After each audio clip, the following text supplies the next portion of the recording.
ஒரு சில நிமிடங்கள் மௌனமாய் ஜெபிப்போமாக. இயேசுவின் திரு இருதய பெருவிழாவை இன்று நம் தாயாம் திரு அவை பெருமகிழ்வோடு சிறப்பித்துக் கொண்டாடுகிறது. இந்த திருவிழாவினுடைய உண்மையான நோக்கத்தை, அர்த்தத்தை புரிந்து கொண்டு நாமும் கூட இந்த பெருவிழாவில் மகிழ்ச்சியோடு பங்கெடுத்து இயேசுவின் இதய அன்பர்களாக வாழ இந்நாளில் அழைக்கப்படுகிறோம். ஆண்டவர் நம் ஒவ்வொருவரையும் தம் சொந்த மக்களாக தேர்ந்து கொண்டிருக்கிறார்.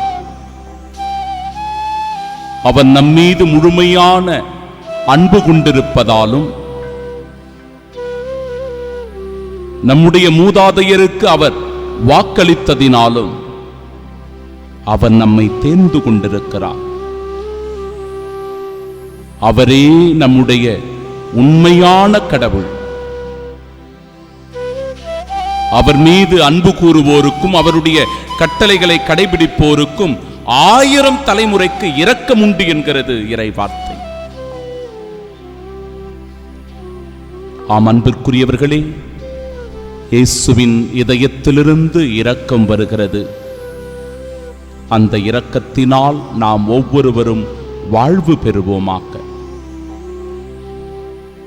இயேசுவினுடைய இருதயத்திலிருந்து மன்னிப்பு வருகிறது.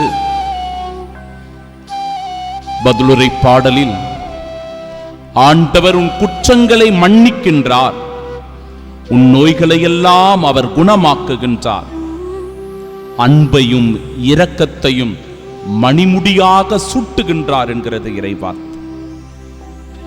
அவர் நம்முடைய பாவங்களுக்கு ஏற்ப ஒருபோதும் அவர் நம்மை நடத்துவதில்லை, நம் குற்றங்களுக்கு ஏற்ப நம்மை தண்டிப்பதில்லை என்கிறது இறைவார்த்தை. நாம் ஒருவர் மற்றவரிடம் அன்பு செலுத்த வேண்டும்.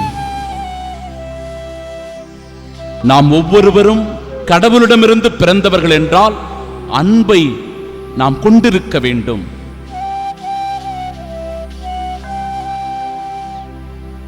அன்பு ஒன்றே நம் வாழ்வினுடைய மையமாயிருக்க வேண்டும். அந்த அன்பு இயேசுவின் இருதயத்திலிருந்து ஊற்றெடுக்கிறது. அதனால்தான் தன் ஒரே மகனை ஆண்டவர் உலகிற்கு அனுப்பினார்.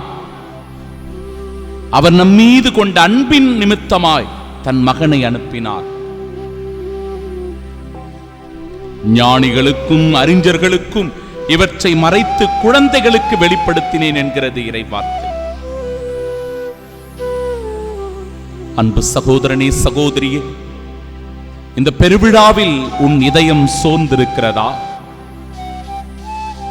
நீ மனவலியோடு வேதனையோடு இருக்கிறாயா? துன்பத்தை அனுபவித்துக் கொண்டிருக்கிறாயா? உன் இதயத்தில் பாரங்களும் சுமைகளும் இருக்கிறதா? பெரும் சுமை சுமந்து சோர்ந்திருப்போரே, எல்லோரும் என்னிடம் வாருங்கள், நான் உங்களுக்கு இளைப்பாறுதல் தருகிறேன் என்கிற ஆண்டவரிடத்தில் முழுமையான நம்பிக்கை கொள்வோம்.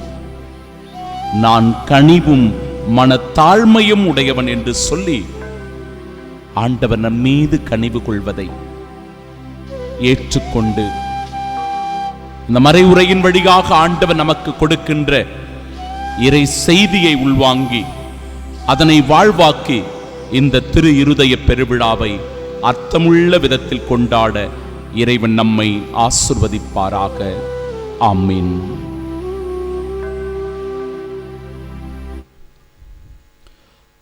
நான் கனிவும் மனத்தாழ்மையும் உடையவன், இதனால் உங்கள் உள்ளத்திற்கு இளைப்பாறுதல் கிடைக்கும். என் நுகம் அழுத்தாது, என் சுமை எளிதாய் உள்ளது. நம் ஆண்டவராகிய இயேசு கிறிஸ்துவின் அன்பும் அருளும் அமைதியும் மகிழ்ச்சியும் இந்த திரு இருதய பெருவிழாவில் உங்கள் அனைவரோடும் இருப்பதாக. உங்கள் ஒவ்வொருவருக்கும் நம் ஆண்டவர் இயேசு கிறிஸ்துவின் திரு இருதய பெருவிழா நல் வாழ்த்துக்களை உரித்தாக்கிக் கொள்ளுகிறேன்.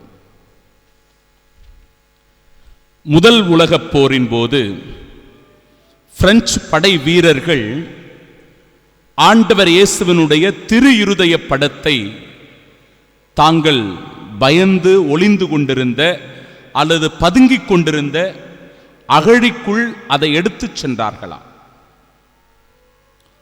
இந்த படைகள் எல்லாம் சுற்றி வளைக்கப்பட்ட போது ஒரு படைப்பிரிவு இயேசுவினுடைய திரு இருதய கொடியை முன்னே ஏந்தி சென்றதாம். அவர்கள் முன்னோக்கி செல்ல செல்ல அந்த இடத்தில் எதிரிகள் எல்லாம் பின்வாங்கி ஓடிப்போனார்களாம். அதனால் இயேசுவினுடைய இருதயம் பின்வாங்காத இருதயம் என்று சொல்லி அடையாளப்படுத்தப்பட்டு எவ்விதமான பாதிப்புமின்றி அந்த பிரெஞ்சு படை வீரர்கள் பாதுகாக்கப்பட்டார்கள். இயேசுவினுடைய இருதயம் பலவீனமானது அல்ல, அது பலம் நிறைந்தது, வல்லமை நிறைந்தது, ஆற்றல் மிக்கது என்பதை அதன் வழியாக உறுதி செய்தனர். என் அன்பு சகோதர சகோதரிகளே, திரு இருதய பெருவிழாவை கொண்டாடுகிற இந்த நாளில் ஆண்டவர் நமக்கு சொல்லுகிற செய்திகளை 3 பிரிவாக நாம் உள்வாங்கிக் கொள்ளலாம். இந்த திருவிழா திருச்சபையினுடைய விழாக்களில் அன்பும் நெருக்கமும் கொண்ட ஒரு விழா. இந்த விழா கடவுளுடைய இதயத்தை, அதாவது நமக்காக, நம் ஒவ்வொருவருக்காக துடிக்கின்ற அன்பின் இருதயத்தை எடுத்து காட்டுகிறது. திரு இருதயம் என்கிற அந்த சொல் நேரடியாக விவிலியத்தில் குறிப்பிடப்படவில்லை.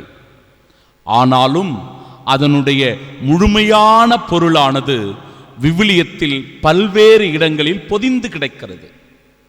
யோவான் நற்செய்தி 19வது அதிகாரம் 34வது இறைவார்த்தை. விவிலியத்தினுடைய அடிப்படையில் இயேசுவினுடைய திரு இருதயத்தை நாம் புரிந்து கொள்ள முயற்சி செய்வோம். யோவான் நற்செய்தி 19:34. சிலுவையில் படைவீரன் ஒருவன் ஈட்டியால் இயேசுவினுடைய விலாவை குத்த உடனே தண்ணீரும் இரத்தமும் வெளிவந்தன. சகோதர சகோதரிகளே, நம்முடைய திருச்சபையினுடைய முன்னோர்கள் இதை எப்படி புரிந்து கொண்டார்கள் என்றால், ஆதாமினுடைய விலாவிலிருந்து ஏவாள் தோன்றியது போல, ஆதாமினுடைய விலாவிலிருந்து ஏவாள் தோன்றியது போல கிறிஸ்துவினுடைய திறந்த இருதயத்திலிருந்து திருச்சபை பிறந்தது என அவர்கள் கண்டுகொண்டார்கள், புரிந்து கொண்டார்கள். எப்படி திருச்சபை பிறந்தது என்றால், திருச்சபையானது தண்ணீருக்கும் அந்த இரத்தத்திற்கும் ஒப்பிடப்படுகிறது. தண்ணீர் திருமுழுக்கின் அடையாளம், இரத்தம் தெய்வீக திருப்பலி. நாம் கொண்டாடுகிற திருப்பலி அந்த மீட்பின் அடையாளமாய் இரத்தம். யோவான் நற்செய்தி 7வது அதிகாரம் 38வது இறைவார்த்தையில், என் உள்ளத்திலிருந்து, ஆண்டவர் சொல்றாரு, என் உள்ளத்திலிருந்து வாழ்வு தரும் நீர் ஆராய் பாயும் என்று சொல்லி ஆண்டவர் இயேசு வாக்களிப்பதை பார்க்கிறோம். எபேசியருக்கு எழுதிய திருமடலில் 3வது அதிகாரம் 18-19வது இறைவார்த்தை, கிறிஸ்துவினுடைய அன்பும் அவருடைய அகலமும் நீளமும் உயரமும் எல்லாவற்றையும் அறிந்திருப்பதாக, அது கடவுளுடைய அன்பின் நிறைவாக அமைந்திருக்கிறது என்பதை பவுலடிகளார் நமக்கு உணர்த்தி காட்டுகிறார். கிறிஸ்துவனுடைய அன்பினுடைய அகலம், நீளம், உயரம், ஆழம் எல்லாவற்றையும் வெளிப்படுத்துகிறது. மத்தேயு நற்செய்தியில 11வது அதிகாரம் 28-29வது இறைவார்த்தையில், நான் கனிவும் மனத்தாழ்மையும் உடையவன், எனவே என்னிடமிருந்து கற்றுக்கொள்ளுங்கள். ஆண்டவரிடமிருந்து நாம் எதை கற்றுக்கொள்ள வேண்டும்? இயேசுவினுடைய இருதயத்திலிருந்து எதை கற்றுக்கொள்ள வேண்டும்? பிறரை மன்னிக்க கற்றுக்கொள்ளணும், பிறர் மீது இரக்கம் காட்டுவதை கற்றுக்கொள்ளணும், பிறர் மீது அன்பு கொள்வதை கற்றுக்கொள்ள வேண்டும். ஆம் அன்பிற்குரியவர்களே, விவிலியத்தில் இருதயம் என்பது மனிதனுடைய மையமாக அது போற்றப்படுகிறது. எது மனிதனுடைய உடலில் மையம் என்றால் அந்த இருதயம்தான். இப்ப திரு இருதயம் என்று சொல்லுகிற போது இயேசுவினுடைய இருப்பின் மையத்தை அது வெளிப்படுத்துகிறது.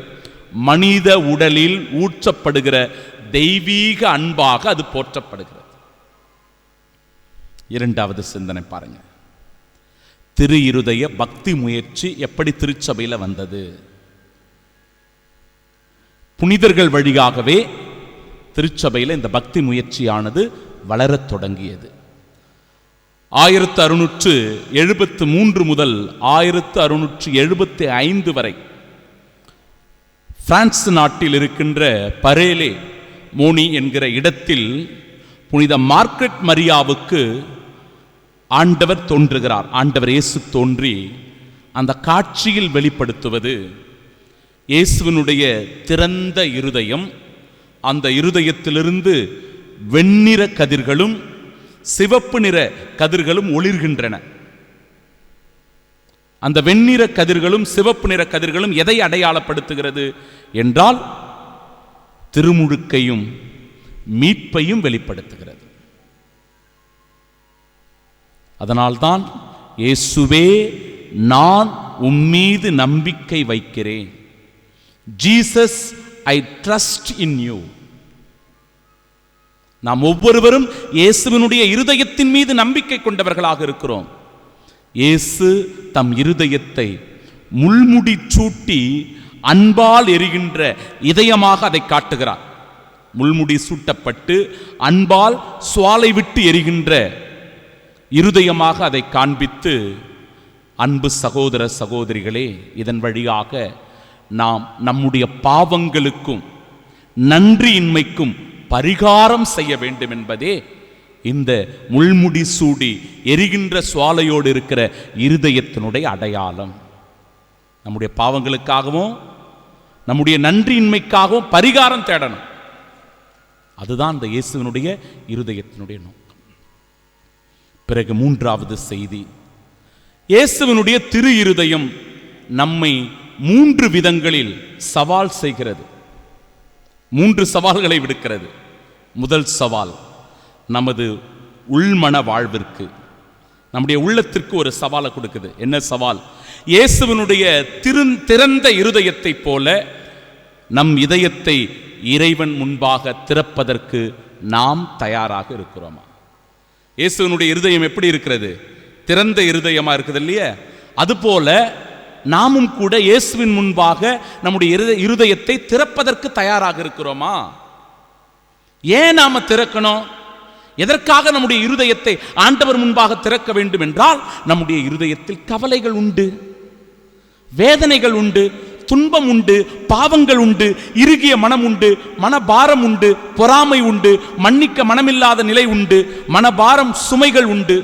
அதனால் நம்முடைய இருதயத்தை ஆண்டவர் முன்பாக திறக்க வேண்டும். உள்மன அமைதி பெற, நிம்மதி அடைய இயேசுவை போல நம் இருதயம் திறக்கப்பட வேண்டும். இது ஒரு சவால். இந்த விழாவில் நமக்கு கொடுக்கப்படுகிற ஒரு சவால் இது. இந்த விழா நமக்கு தருகின்ற இரண்டாவது சவால் நம் உறவுகளுக்கான சவால். இயேசுவினுடைய இருதயம் போல நம் இருதயம் அன்பு நிறைந்த இருதயமாயிருக்கிறதா?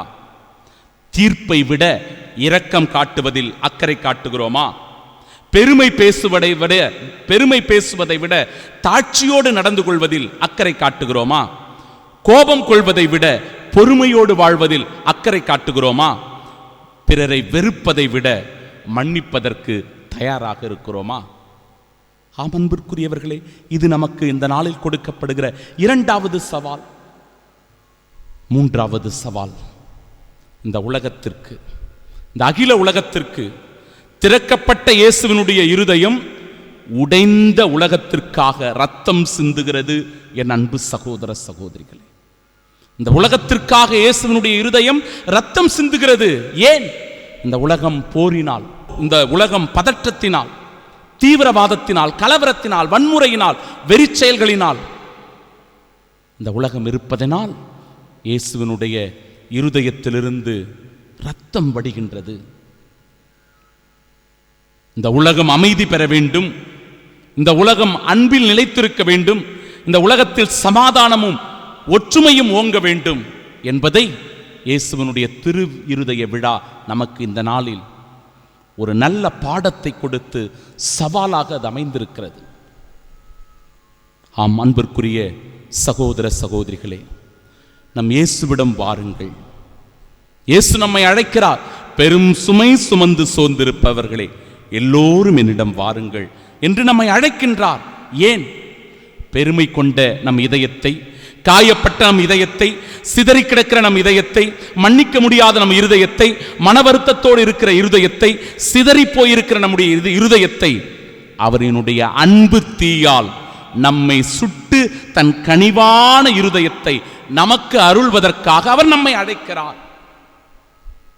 எனவே இயேசுவே, கனிவும் மனத்தாழ்மையும் உள்ள இருதயமே, எங்கள் இருதயத்தை உமது இருதயம் போல ஆக்கும் என்று சொல்லி இந்த பெருவிழாவில் செபிப்போமாக. ஆமென்.